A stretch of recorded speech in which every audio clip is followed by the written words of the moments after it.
దేవా నీ కోసం ఏ కార్యక్రమాలు చేయాలి అని అనుకుంటాం. దేవా నా ఆలోచనలు ఇంకా నీ కోసం ఏ విధంగా పెంపొందించుకోవాలి, దేవా నా ఆలోచనలు నీలో ఇంకా ఏ విధంగా మలుచుకోవాలి. చూసారు, ఆత్మలో పడుతున్నటువంటి వేదన అది.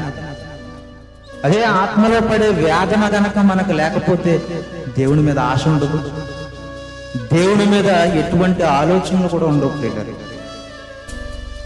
ధర్మశాస్త్రం మనకు అనుకూలమైనటువంటివి ఎప్పుడు వస్తాయంటే దేవుని ఆలోచనలకు దగ్గరగా ఉంటున్నప్పుడు.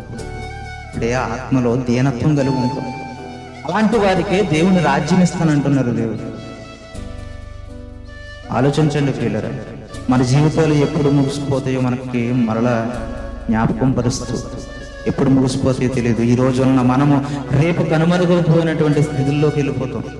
ఎందుకంటే ఇప్పుడు ఎలా ఉంటామో తెలియదు, ఎప్పుడు ఎలా ఉంటామో తెలియదు.